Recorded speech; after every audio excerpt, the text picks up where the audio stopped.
자, 여러분 안녕하세요. 이번 시간에는 일제를 놀라게 한 의의 투쟁이라는 주제를 가지고 공부를 해보도록 하겠습니다.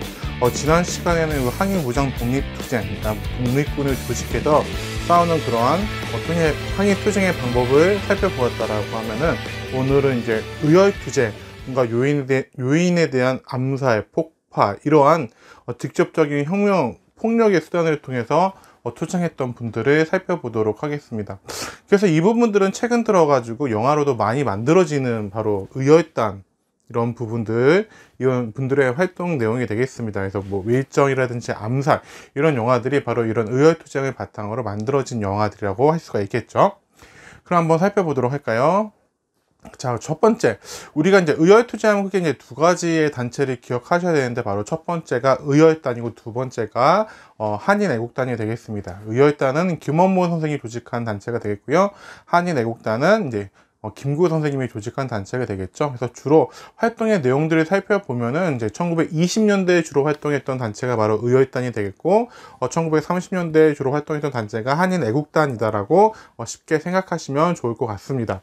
그래서 첫 번째는 이제 의열단의 활동에 대해서 살펴볼 텐데요. 의열단은 어떻게 결성되고 어떻게 활동해 나가는지, 또 그리고 조직의 변화는 어떻게 이루어지는지 간단히 살펴보도록 하겠습니다. 바로 이제 첫 번째 의열단의 결성입니다. 1919년. 그러니까 1919년은 상당히 중요한 사건이 많았던 해예요. 1919년에 우리가 너무 잘 알고 있는 3.1운동이 있었죠.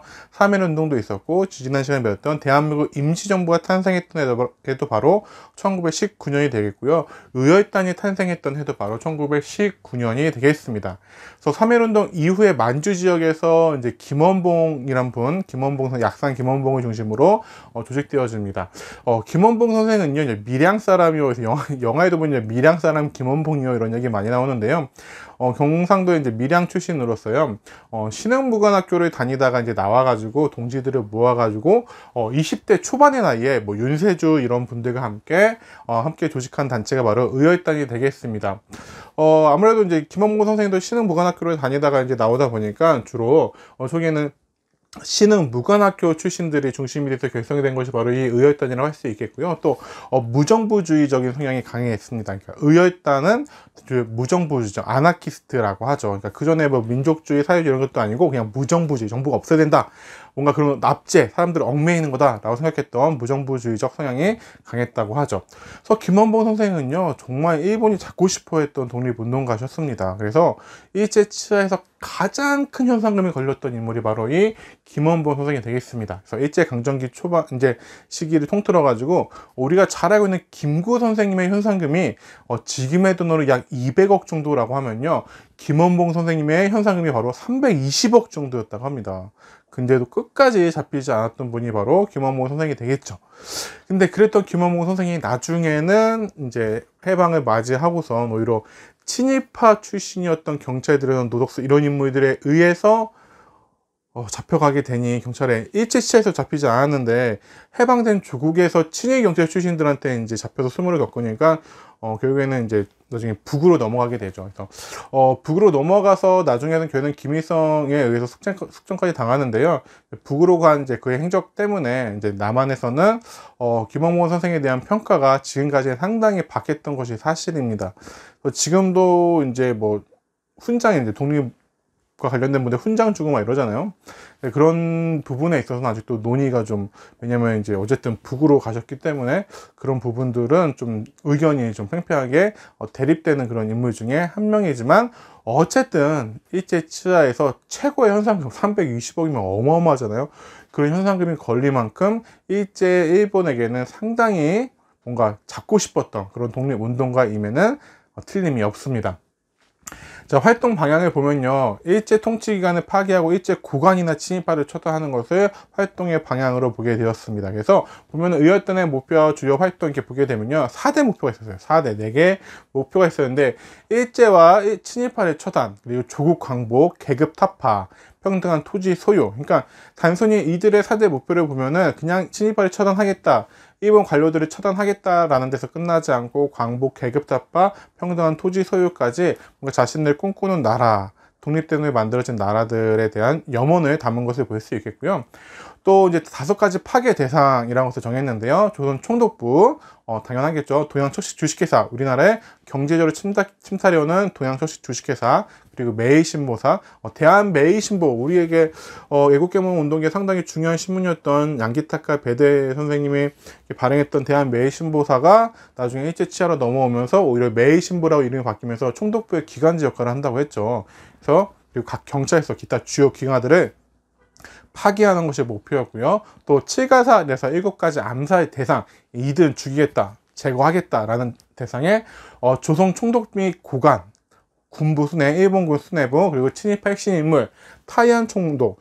이때는 우리나라보다 앞서서 타이안, 대만이 일본의 식민지가 되어 있었거든요. 그래서 타이안 총독, 그 매국행위를 한 사람, 저게 밀정, 반민족적 악덕 유지, 그러니까 반민족, 같은 동족인 한국인들을 착취하는 그런 악질적인 산업가나 지주들을 처단하겠다라고 해서 이렇게 목표와 주요 활동들을 정해두었고요. 그리고 신치어 선생님이 작성한 조선혁명선언을 활동 지침으로 삼았습니다. 조선혁명선언.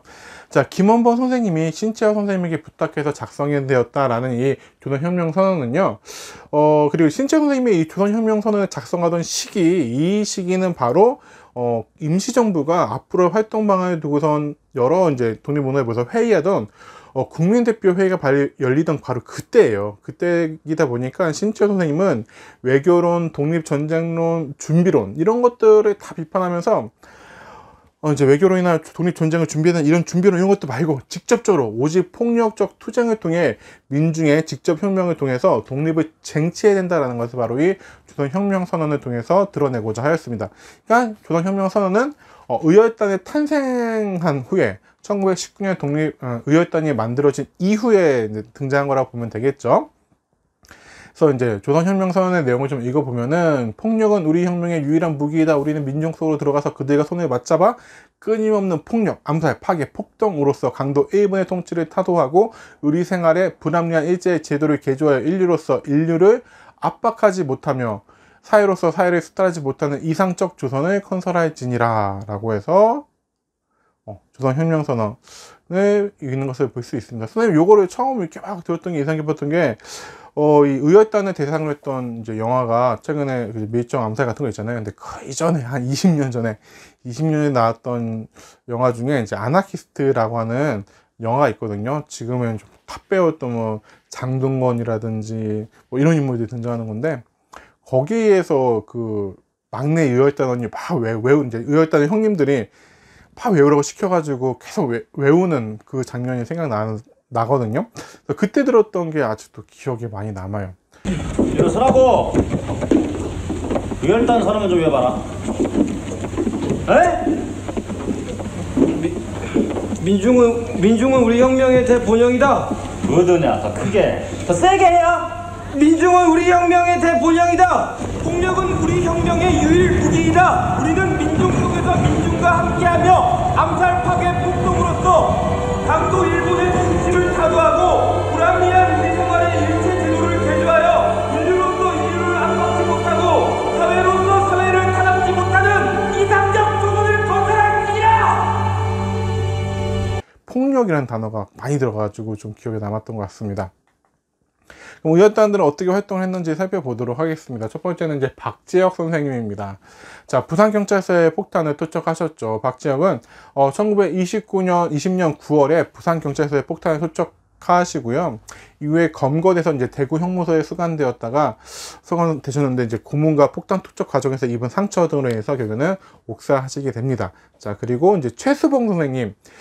최수봉 선생님은 이제 김원보 선생과 마찬가지로 밀양 출신인 것 같아요. 그래서 밀양에 있는 학교를 다니다가 일본 선생이 일본 대화적, 그러니까 그 당군이 일본 대화적의 시조에 아우다라는 헛소리를 짝짝 하니까 열받아가지고 일본인 교사 선생한테 항의하다가 이제 퇴학을 당하게 돼요. 그래서 옮겨가서 이제 1913년에 숭실학교, 평양에 있는 숭실학교를 다니다가 중퇴하고 독립운동 길에 들어섰다고 하시는데요.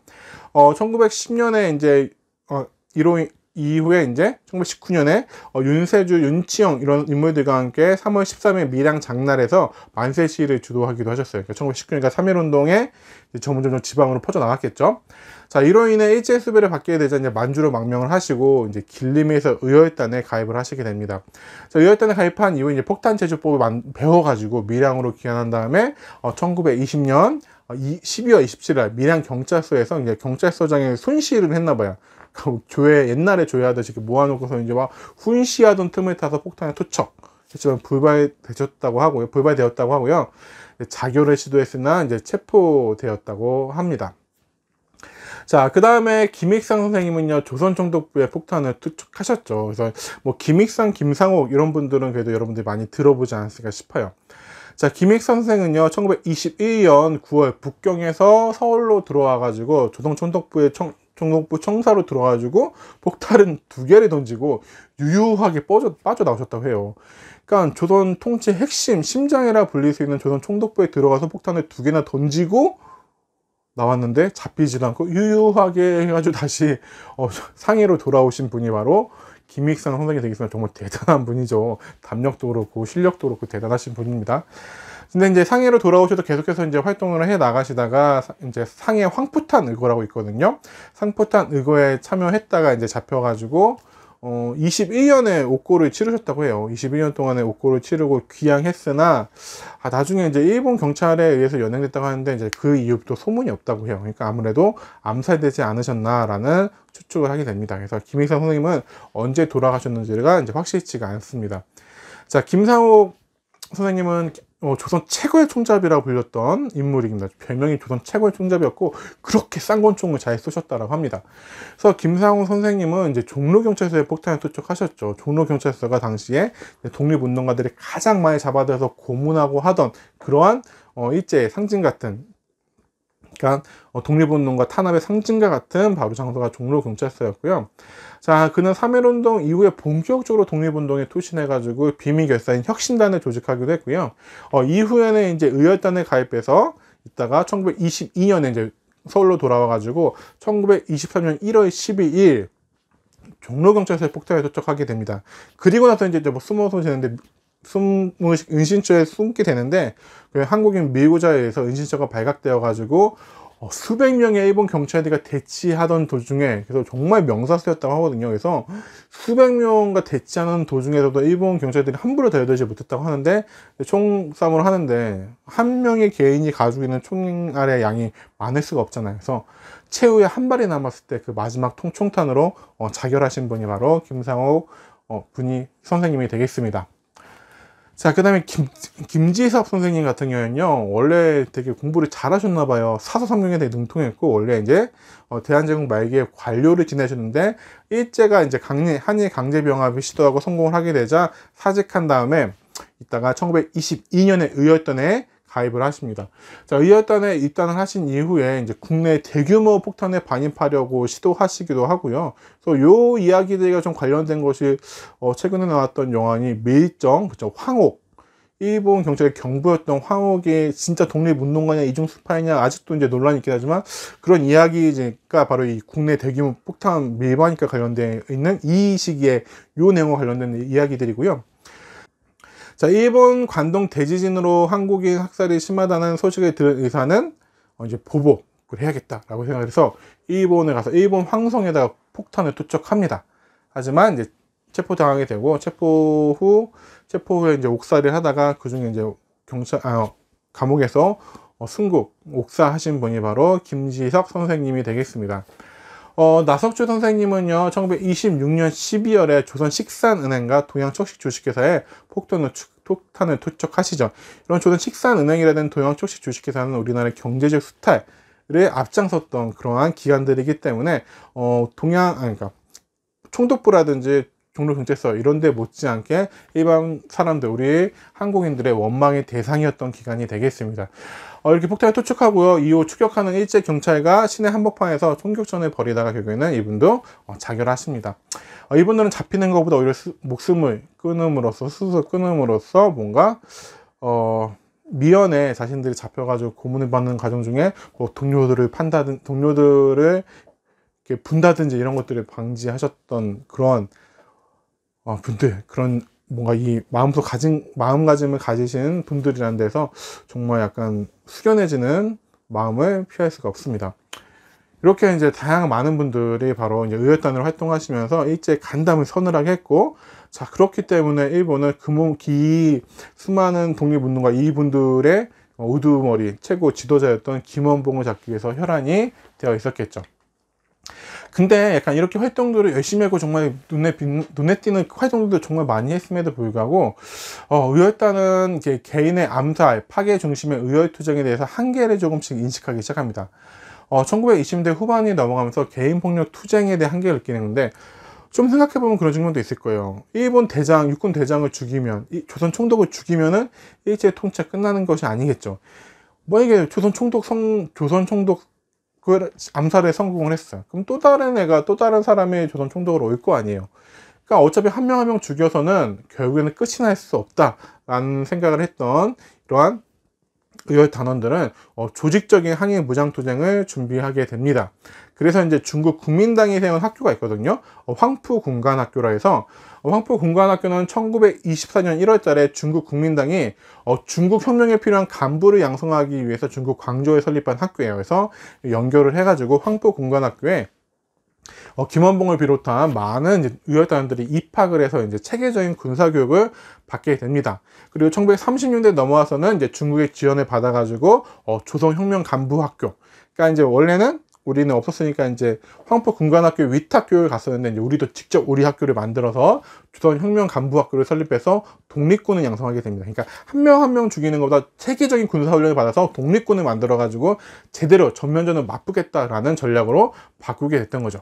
그리고 1935년에는 중국 관내에는 많은 독립운동 단체를 연합해가지고 결성해가지고 민족혁명당 결성을 주도했던 단체, 1935년, 그러니까 1930년대 주반까지는 의열단을 중심으로 해서 민족혁명당이라고 하는 당이 만들어지기도 하는데, 그때 주도를 하는 것이 바로 의열단이라고 합니다. 그래서 이렇게 처음에는 뭔가 개인에 대한 암살, 파괴, 폭동을 중심으로 하다가 이거에 대한 한계점을 느꼈던 의열단은 아예 체계적인 조직적인 항일 무장투쟁을 준비하기 위해서 황푸군관학교도 갔고, 이후에는 아예 조선혁명 간부학교도 설립하고 1935년에는 민족혁명당까지 설립하는 그러한 모습으로 활동이 변화하게 되어지죠. 자, 이제 두 번째입니다. 두 번째는 바로 한인애국단이 되겠습니다. 김구 선생님이 설립한 한인애국단. 자, 볼까요? 국민대표회의 이후에 대한민국 임시정부의 활동이 많이 위축되게 됩니다. 그래서 보면은 1919년에 대한민국 임시정부가 만들어졌지만 곧 연통제, 교통부 이런 것들이 다 금방 드러나게 되고, 국민대표회의가 결렬되기도 하고, 또 이후에 대통령이었던 이제 이승만이 탄핵당하기도 하죠. 이승만도 탄핵당하고 이후에 좀 어려움을 겪다가 1931년에 만주사변으로 인해서 만주 쪽에서 더 이상 활동하기도 상당히 어려워진 상황이 됐죠. 일본이 직접적으로 만주를 이제 점령하게 됐으니까요. 그리고 만보산 사건 이런 게 또 터져요. 1931년에 중국 지린성 이제 만보산 지역에서 한국인과 중국인 농민들 사이에서 갈등이 벌어서 충돌이 일어났어요. 자, 그러다 보니까 중국인들도 한국에 대한 인식이 상당히 안 좋아지고 충돌이 벌어졌으니까요. 그리고 또 일본이 이거를 막 이용해가지고 국내 언론에 막 끌고 이러니까 한국 내에서도 중국에서 우리 한국 동포들이 당했대 이런 소문이 막 퍼지니까 오히려 한국 내에서는 중국인들에 대한 반감이 안 좋아져서 중국인들이 막 핍박을 당하고 이런 일들이 벌어진단 말이에요. 그래서 이제 일본은 중국과 한국인들이 친하게 지내는 것을 막기 위해서 이런 만보산 사건을 오히려 이용해서 여론전을 펼치기도 하고 두 나라 이간질했던 거죠. 막 이러다 보니까 만주에서 활동도 상당히 어려워지고 임시정부가 계속 어려운 상태다 보니까 이것을 이제 해결하기 위해서 이러한 임시정부의 어려운 상황을 타개하고자 김구 선생님이 1931년 조직한 단체가 바로 한인애국단이 되겠습니다. 한인애국단은 어떤 활동들이 있는지 여러분들 너무 잘 알고 있을 거예요. 왜냐면은 그죠, 도시락 물통폭탄에 바로 윤봉길 의사가 이 김구 선생님이 조직한 한인애국단 소속으로 이루어진 거사기 때문에 그렇죠. 자, 한인애국단의 활동을 보면 처음에 이제 이봉창 열사로부터 시작이 됩니다. 이봉창 선생님은 이야기를 싹 들어보면 원래 처음에는 일본에 적응해서 일본의 식민이 돼가지고 그냥 돈이나 좀 잘 벌면서 살고 싶다라는 생각을 했는데, 그래서 이제 한국에서 일하고 또 일본에 가서 또 일하고 일본 식민이 되기 위해서 개명도 하고 이랬는데, 결국 거기에서 느껴졌던 식민지 한국인으로서의 한계점을 인식하고 아 이러면 안 되겠구나라는 것을 자각하신 다음에 김구 선생님을 찾아가서 이제 한인 애국단으로서 활동을 하게 되죠. 그래서 이봉찬 선생이 원래 이제 일본에서 막 이렇게 장사하고 막 이랬기 때문에 다시 일본으로 건너가 가지고 일본 도쿄에서 일항 폭사 이제 마차가 지나가는 데서 폭탄을 던지려고 했는데 아무래도 뭐 마차 이런 것들이 한 대가 아니었겠죠. 여러 대였고 해서 실패합니다. 실패했지만 뭐 던졌지만 실패를 했어요. 자, 1932년에 있었던 일이에요, 다. 그래서 실패를 해서 이제 잡히셨겠죠. 잡히시니까 중국 신문들이 이거를 이제 보도를 하는데 막 표현을 이렇게 썼다. 불행히도 한국인 청년이 일항을 향해서 폭탄을 던졌는데 불행히도 터지지 않았다. 불행부중 이런 표현을 썼다고 하는데 불행히도 터지지 않았다라는 것은 그래서 의역하자고 보면은 왜냐면 중국 신문들에 또 보면 1931년에 만주 사변 등을 통해서 이제 일본이 막 중국을 침략해 오는 것을 보자 이제 일본을 견제하겠다는 생각이 들었겠죠. 확실하게 알았겠죠. 불행부중이라는 표현을 쓰니까 일본이 이것들 봐라 그러면은 뭐야 죽었어야 되는 얘기야? 일본 이 폭탄이 터져서 일왕이 죽었어야 되는 그러니까 그들의 입장은 우리 천황이 죽었어야 된다는 얘기야? 중국 신문도 이거 안 되겠네 이런 생각을 하겠죠. 근데 실질적으로 그 표현이죠. 폭탄 터져서 뒤져버렸어야 되는데 아쉽다 라는 말이었겠죠.